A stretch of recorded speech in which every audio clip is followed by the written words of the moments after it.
안녕하세요. 유리마나입니다. 주식 투자를 하는 사람이라면 누구나 한 번쯤 꿈꾸는 것이 있죠. 바로 텐베거 기업을 찾아내는 것인데요. 월스트리트의 전설 피터 린치가 투자 수익률을 야구 용어에 빗대어 표현하며 유명해진 이 단어는 가격이 10배로 오른 주식을 뜻합니다. 바로 요즘 엄청 핫하게 떠오른 슈퍼마이크로 컴퓨터와 같은 기업을 가리키는 말이죠. AI 랠리의 주역, 아니 이제는 AI 그 자체가 되어버린 엔비디아도 지난 1년 동안 고작 240% 정도밖에 오르지 못했는데 이 슈퍼마이크로 컴퓨터라는 기업, 도대체 어떤 기업이기에 이런 무시무시한 성과를 낼 수 있었던 걸까요? 주가 상승세도 워낙 가파르고 또 이번에 S&P 500에 편입되기도 하면서 요즘 이 기업에 대한 국내 투자자분들의 관심도 대단합니다. 지난 한 달 거래량에서 전체 5위에 올랐을 정도죠. 슈퍼마이크로 컴퓨터가 어떻게 돈을 버는지, 요즘 왜 이렇게 뜬 건지, 그리고 지금이라도 들어가야 하는 걸지 간단한 밸류에이션 체크까지 낱낱이 분석해 보겠습니다.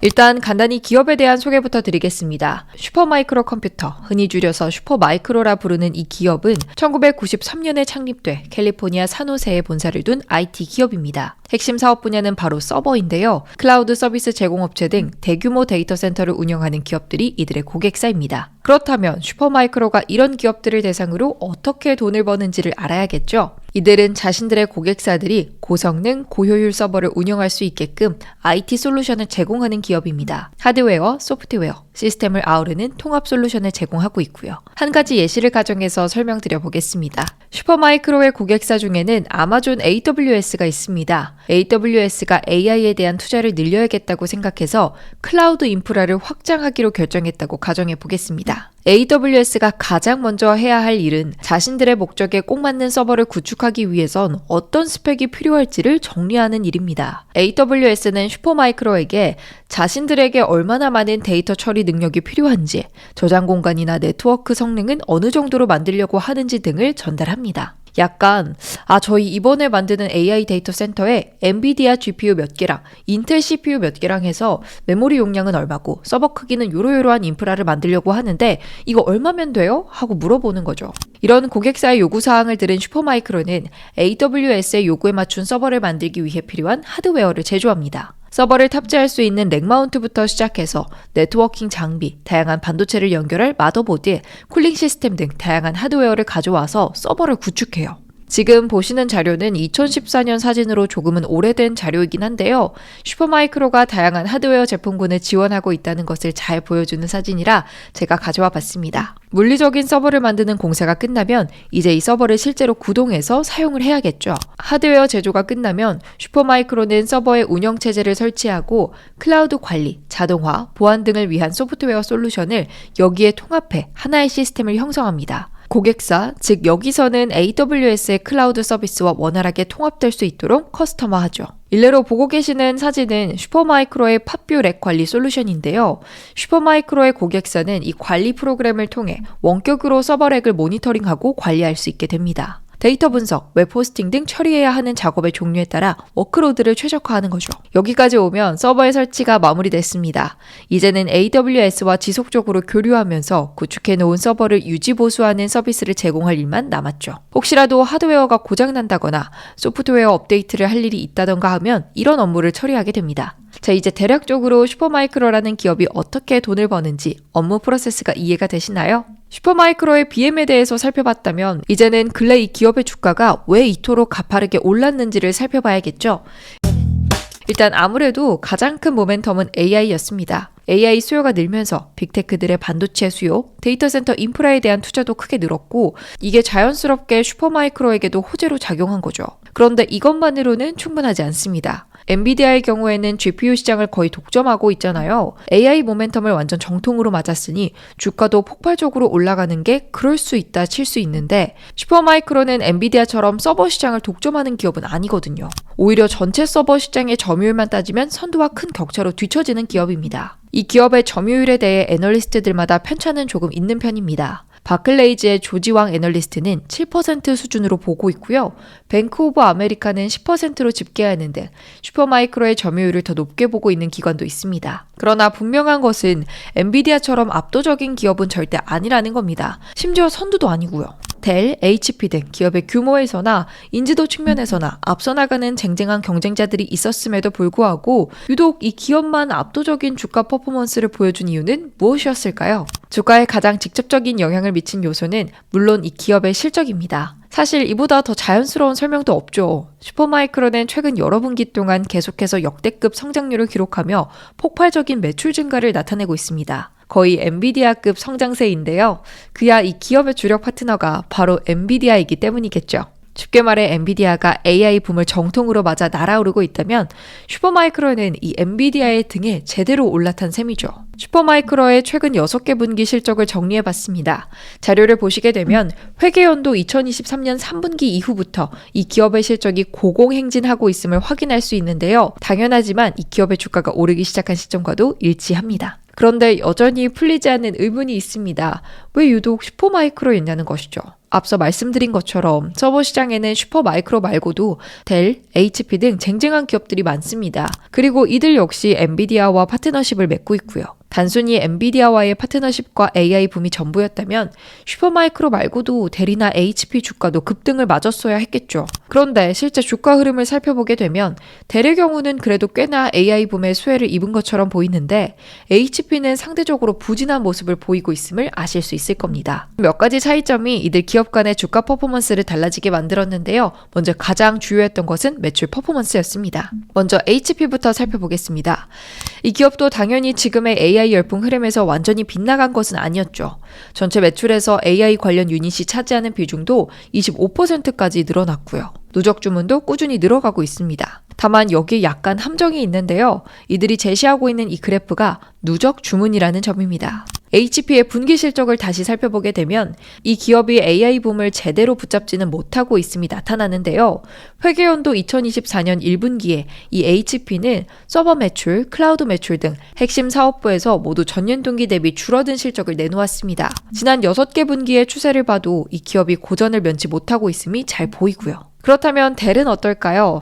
일단 서버 시장의 1위 기업답게 HP보다는 훨씬 준수한 모습을 보였는데요. 서버 및 스토리지 등 이 기업의 데이터 센터 사업부인 인프라 솔루션 그룹 매출의 경우 슈퍼마이크로와 유사하게 3분기 전 저점을 찍고 다시 반등을 하고 있는 양상을 나타내고 있습니다. 실적이 개선되는 추세인 것은 긍정적이나 그 성장폭이 아무래도 슈퍼마이크로보다는 작은 편이고요. 아무래도 덩치 자체가 훨씬 크다 보니 성장률에서는 상대적으로 더 폭발적인 모습을 보이기가 어려운 측면이 있었겠죠. 그리고 무엇보다도 델의 서버 매출은 전체 매출의 일부에 불과합니다. 머슬 구독자 여러분도 잘 아시다시피 델은 PC, 노트북 등 클라이언트 디바이스 사업도 병행하고 있는데요. 단순히 매출 규모만 따지면 클라이언트 솔루션 그룹이 ISG보다 비중이 큽니다. 매출 원가가 높은 제조업의 특성상 영업이익은 ISG가 더 앞서지만요. 어쨌든 포트폴리오가 다각화되어 있는 만큼 ISG 사업부의 성과가 주가를 견인하는 힘도 다소 떨어진 셈입니다. 정리하자면 서버 기업 3사의 주가 퍼포먼스는 이들의 실적을 거의 그대로 반영했다고 볼 수 있습니다. 실적이 부진했던 HP의 주가는 횡보했고 서버 사업부 실적이 개선됐지만 그 성장폭이 제한적이었던 델은 주가도 상대적으로 덜 올랐어요. 폭발적인 성장세를 나타낸 슈퍼마이크로만이 날아올랐죠. 세 기업 모두 AI 열풍이라는 동일한 환경에 놓였는데 여기서 가장 호재를 잘 살린 기업이 슈퍼마이크로였던 겁니다. 그렇다면 여기서 다음 질문이 생깁니다. 슈퍼마이크로가 유독 더 많은 수혜를 입은 까닭은 무엇이었을까요? 주목할 것은 속도입니다. 앞서 슈퍼마이크로에 대해 설명드리면서 이 기업이 렉마운트는 물론 네트워킹 장비, 마더보드, 쿨링 시스템 등 다양한 하드웨어 제품군을 보유하고 있다고 말씀드렸는데요. 서버 인프라 구축을 위한 부품을 모두 직접 제조하는 수직 통합적 생산 방식 덕에 슈퍼마이크로는 경쟁사보다 더 빠른 속도로 고객사의 주문을 처리할 수 있습니다. 바클레이즈에 따르면 슈퍼마이크로는 경쟁사보다 2개월에서 6개월 더 빠르게 신규 AI 반도체를 자사 렉에 통합할 수 있다고 합니다. 쉽게 말해 엔비디아에서 새로운 GPU를 내놓으면 이 GPU를 탑재할 수 있는 서버를 가장 빠르게 설계해 줄 수 있는 기업이 바로 슈퍼마이크로라는 것이죠. 또한 슈퍼마이크로는 하드웨어부터 소프트웨어까지 통합 솔루션을 제공하기 때문에 고객사의 편의성도 보장합니다. 슈퍼마이크로는 자신들의 서버 솔루션을 플러그 앤 플레이라고 부릅니다. 흔히 마우스나 키보드처럼 케이블을 연결하기만 하면 즉시 사용할 수 있는 기기를 플러그 앤 플레이라고 부르는데요. 그만큼 슈퍼마이크로의 서버가 사용성이 좋다고 강조하고 있는 거죠. 고객사 입장에선 제품의 배송 스케줄도 빠르고 물건을 받아본 다음에도 복잡한 구성 작업 없이 즉각적으로 서버를 가동할 수 있으니 더할 나위 없이 좋겠죠. 슈퍼마이크로의 주가 급등을 견인한 핵심 동력은 물론 실적이지만 실적만 있었던 것은 아닙니다. 미래 성장에 대한 기대치도 당연히 여기에 한몫했는데요. 미래에 대한 기대라 함은 곧 수랭식 쿨러에 대한 기대를 말합니다. 대규모 데이터 센터를 운영하는 데 있어 열 관리는 가장 중요한 해결 과제 중 하나입니다. 왜 저희가 지난번 엔비디아의 젠슨 황 CEO가 자신들의 제품의 총 운영 비용이 너무 좋아서 경쟁사들의 제품이 설령 공짜더라도 이 빅테크들은 엔비디아의 반도체를 쓸 수밖에 없을 것이라고 말한 내용을 소개해드린 적이 있었잖아요. 혹시 못 보신 분들은 참고 영상을 확인해 주셔도 좋을 것 같고요. 여하튼 이때 데이터 센터를 운영하는 기업의 입장에서 가장 부담되는 비용 중 하나가 바로 전기세라고 말씀드린 바 있는데 이 전기세를 낮추는데 열 관리가 매우 중요한 역할을 하기 때문이죠. 데이터 센터의 열을 관리하는 방법은 크게 두 가지가 있어요. 팬과 히트싱크를 이용해 열을 공기 중에 분산시키는 공냉식 방법이 있고요. 물이나 다른 냉각액을 사용해 열을 흡수하고 이를 라디에이터를 통해 방출하는 수랭식 쿨러가 있습니다. 최근 데이터 센터 시장에서는 수랭식으로 전환 추세가 두드러지고 있는데요. 에너지 효율성이 더 좋기 때문입니다. 슈퍼마이크로의 설명에 따르면 이들의 수랭식 시스템을 사용할 경우 데이터 센터 운영사들은 전기세를 40%, 서버 노이즈는 55%, 쿨링 비용은 89%까지 줄일 수 있다고 하고요. 총 운영 비용을 크게 감소시켜줄 수 있는 솔루션인 만큼 수랭식 시스템에 대한 기업들의 수요도 높은데요. 슈퍼마이크로는 여기에 발맞춰 자신들의 생산 캐파를 빠르게 늘려가고 있습니다. 지난 1월 실적 발표 때 슈퍼마이크로의 찰스 리앙 CEO는 6월 분기까지 수랭 쿨링 렉 생산 캐파를 월 1,500개 수준으로 늘릴 것이라며 이 시점이 되면 공냉식을 포함한 총 생산 캐파가 월 5,000개로 늘어날 것이라고 말했는데요. 3월 18일에는 엔비디아의 블랙웰 아키텍처 기반 신규 반도체와 호환이 되는 AI 시스템에 대한 발표도 하면서 월 5,000개의 렉 생산 능력을 갖추고 있다고 발표했습니다. 이는 당시 생산 캐파였던 월 4,000개에서 무려 25%나 증가한 생산량을 의미합니다.